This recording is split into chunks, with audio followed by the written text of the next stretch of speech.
Yo, what's up, everybody? I'm Marcus. I'm Ryan. And together, we are the Northwest Sports Fanatics. Back at you guys with another video. We got some interesting topics going on today. Yeah, a lot of news from last night, and today's show is presented by Rip City The Beat. Shout out to our guy PJ out there, good looking PJ.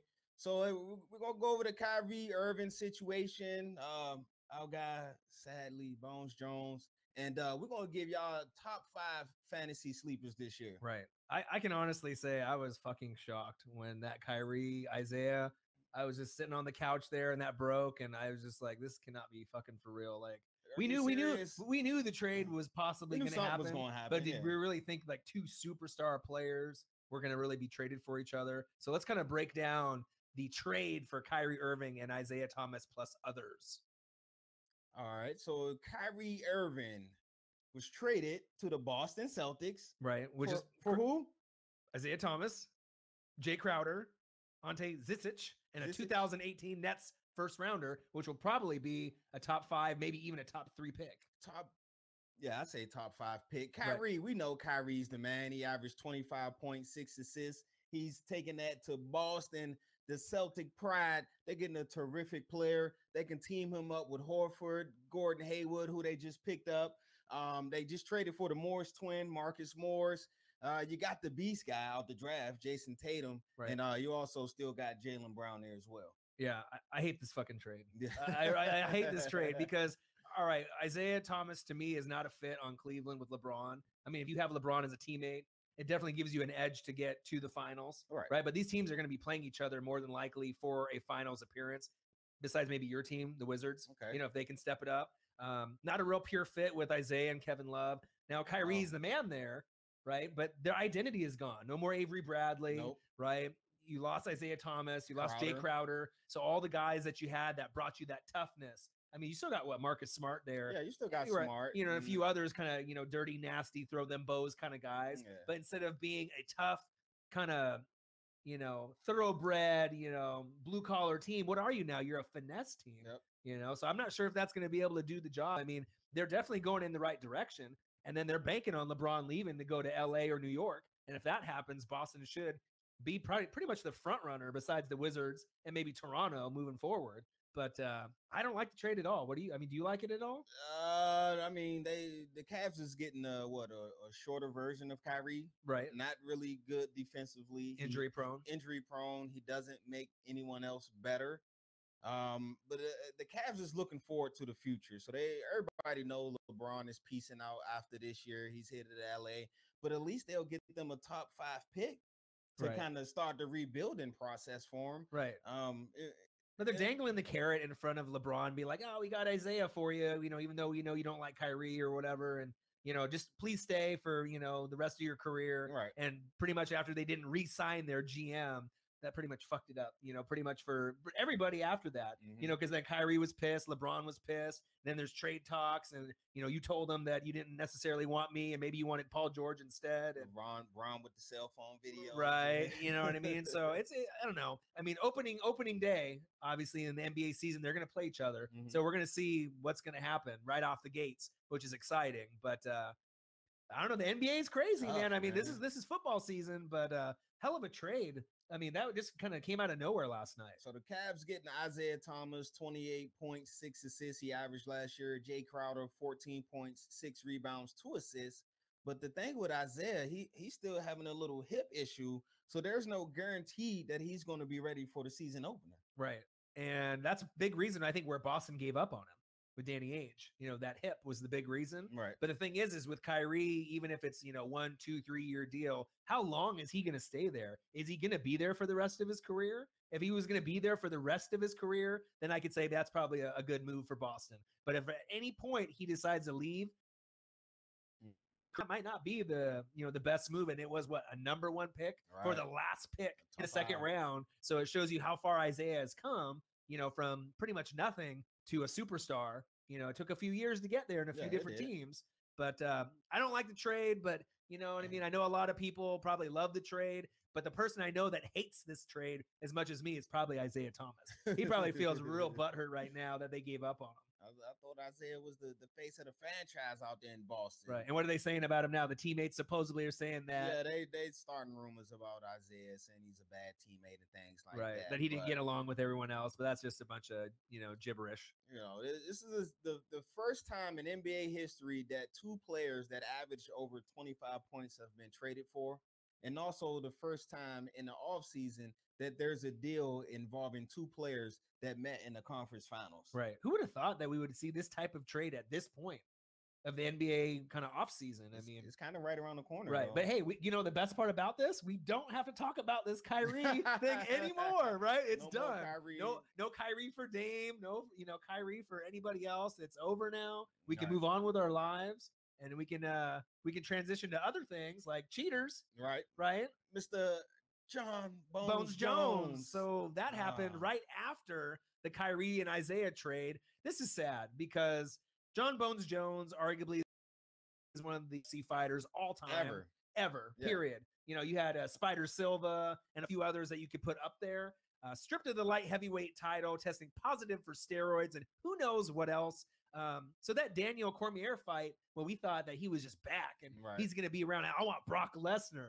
Man, you ain't getting no Brock Lesnar. Now we know why he wanted Brock. Right, he wanted Brock Lesnar because he was on steroids. You know what I mean? Like, man, this is kind of it's sad, man. To me, Bones Jones was the most exciting UFC fighter. Look at that. Just moves like that. Besides the Spider, he was the most exciting. He GSP. He drew GSP pretty exciting too. George St. Pierre, he just had the total package. He had the swag and he had the moves inside the ring to back it up. But this has just been a crazy year and a half for Bones Jones. He was banned 1 year for recreational drug use. He was involved in a hit and run accident.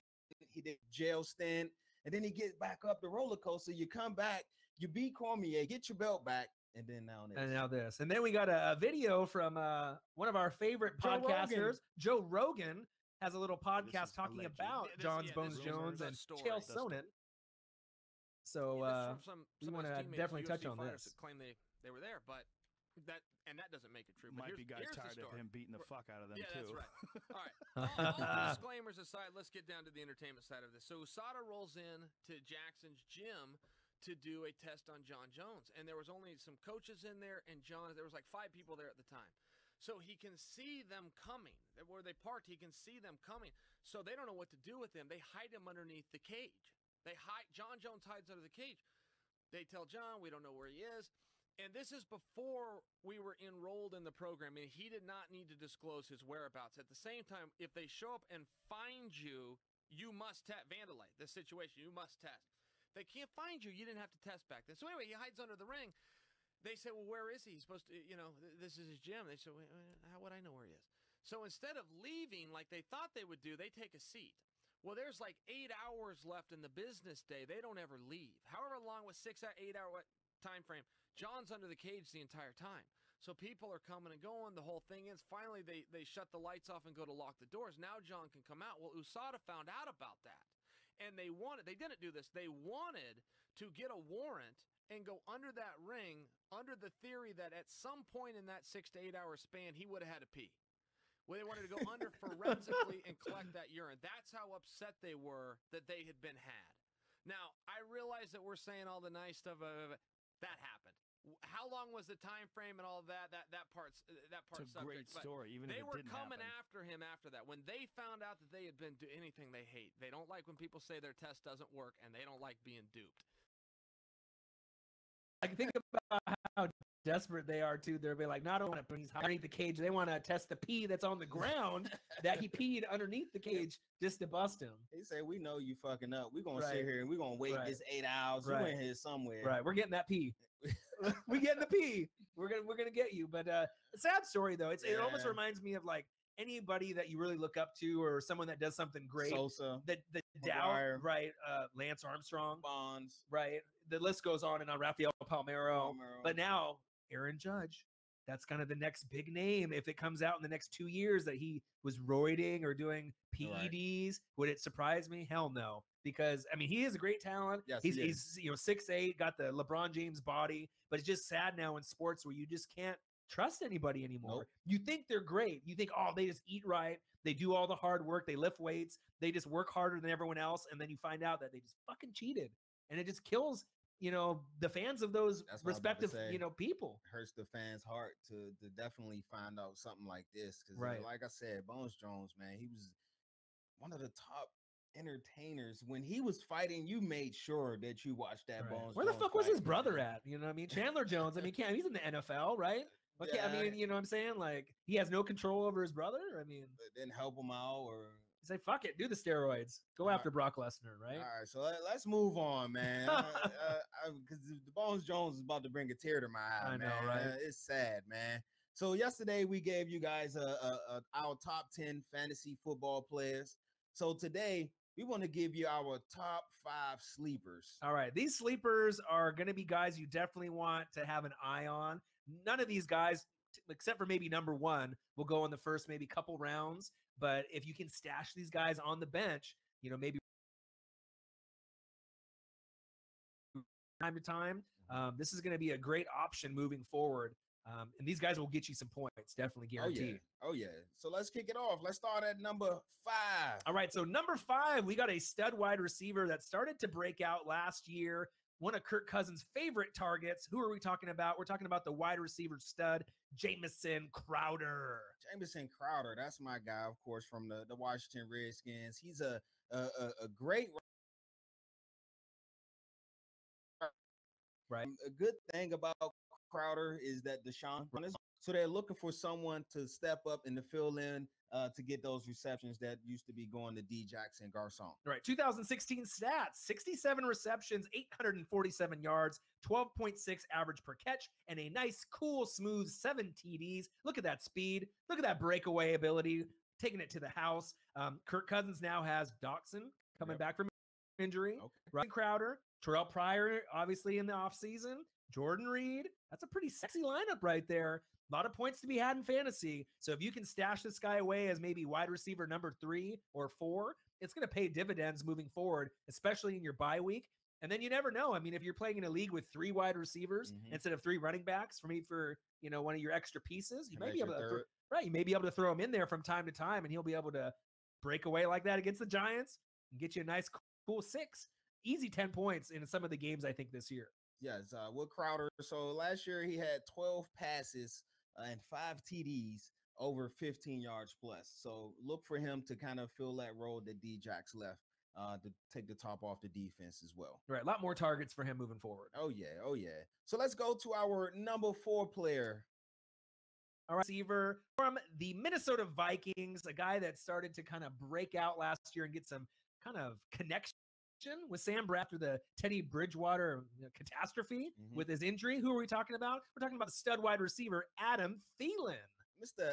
Adam Thielen, a good thing for him this year. His strength of schedule is the 2nd easiest for wide receivers. So there's a little nugget for you guys out there. He had 92 targets last year, 69 receptions. Another thing about him, he's durable. He played in all 16 games. Right, not Stephon Diggs.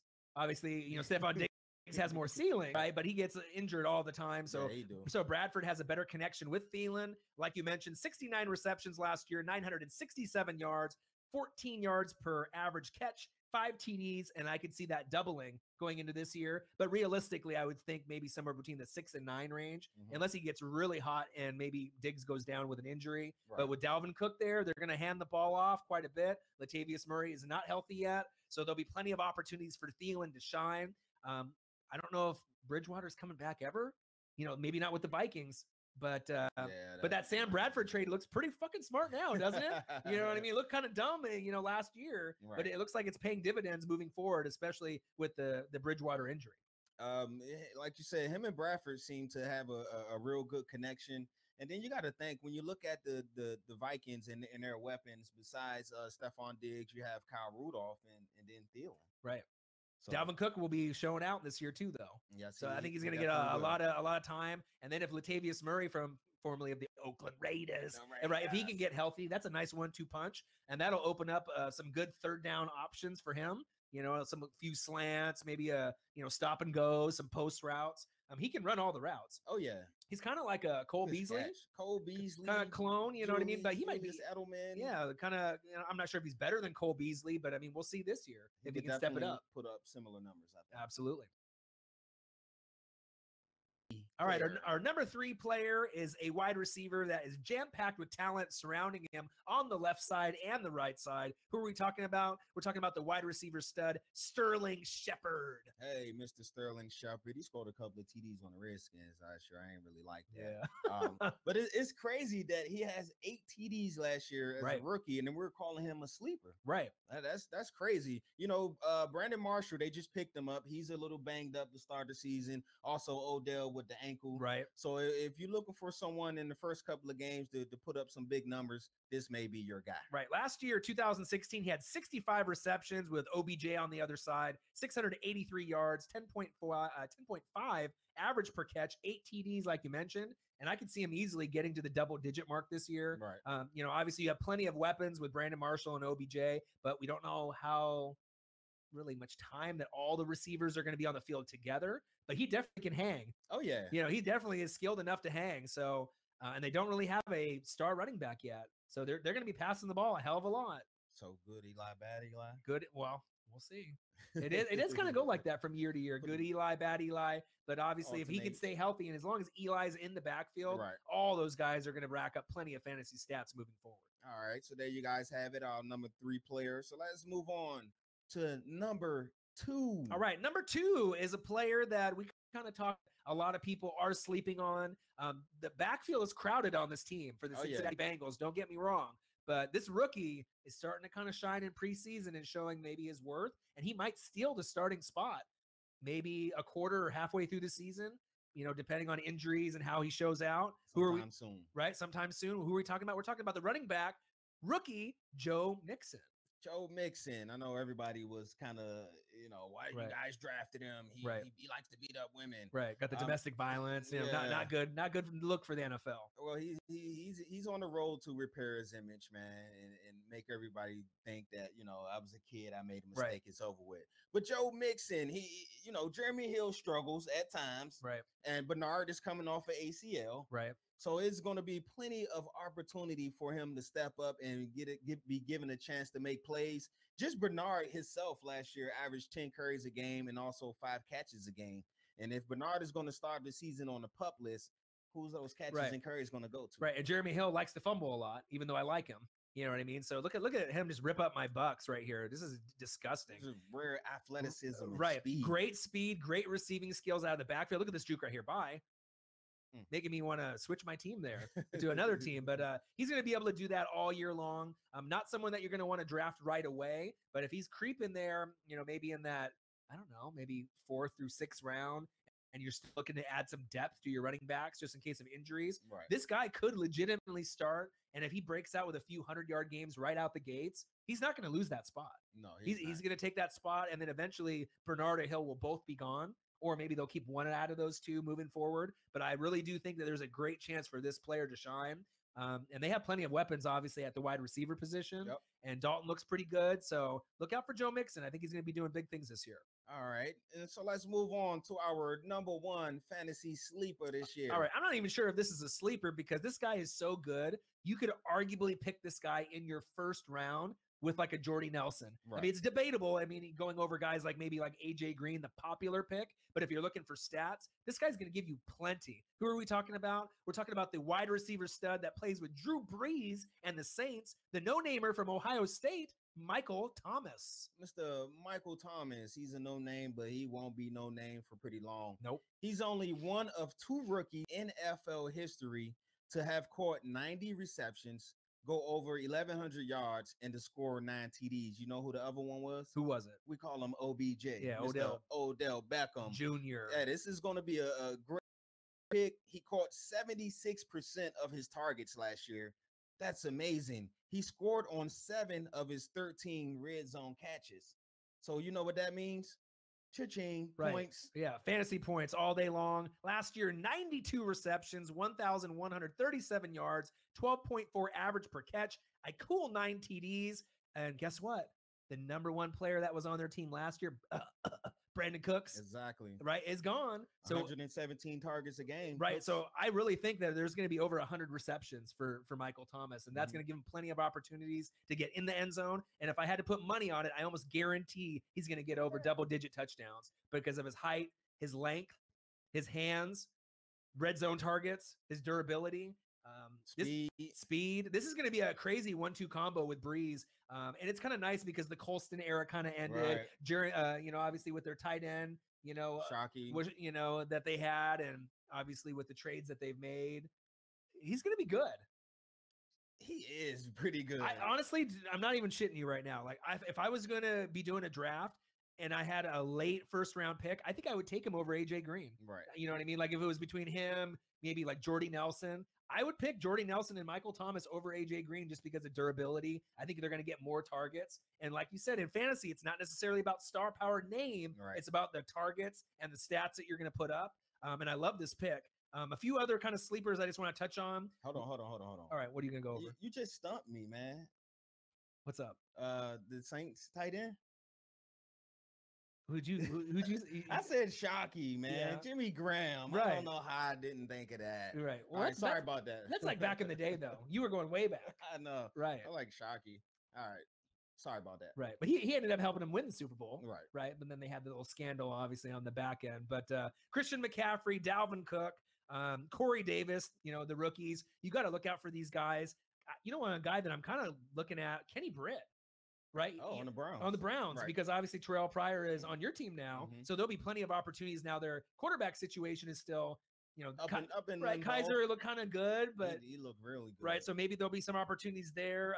Rashard Matthews from the Titans with Mariota maybe being healthy. Yep. Him and Corey Davis might be able to show out. Corey Davis. Right. That's a good one too. Right. Because Mike Williams had the injury. So he obviously is going to be the better wide receiver out of those, high profile wide receivers in the draft. Your boy, Josh Doxson.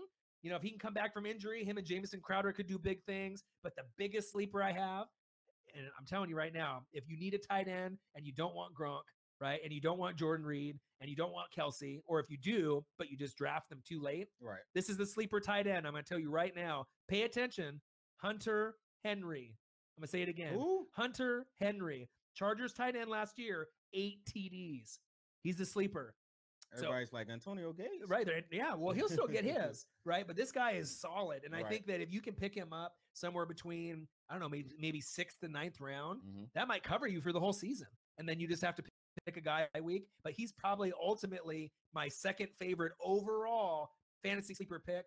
I didn't want to put him in the top 5 just because he's a tight end. Right. But I just think for value, if you don't get Gronk, you don't get Kelsey, you don't get Eifert, you don't get Jordan Reed, you don't get, OJ Howard, as the list, Martellus Bennett, if you go way, way, way down there and you're, maybe like the 8th or 9th or 10th guy to get a tight end, pick up Hunter Henry. He's going to do big things. And I think he can get double-digit tight end touchdowns for you in fantasy. And that could definitely help because as you know, we talked about it yesterday, shitty tight end, right? Shitty kicker, shitty defense. That's going to help you lose unless you have shitty fantasy team overall. You're, even if you have a good quarterback, running back, wide receivers, you need that bottom end of your fantasy team to be good to be able to win week in and week out and get to the championship game. All right. So there you guys have it. We'll be back at you real soon with a new video. Right. We still need to do some type of season preview. Right. College football coming up this weekend. Man, I can't wait. Which will be exciting. Hopefully we don't have any other stars cheating that we have to report about. But and if they do, we'll be back at you with a new video. Right. Absolutely. All right. My name is Marcus, and this is Orion.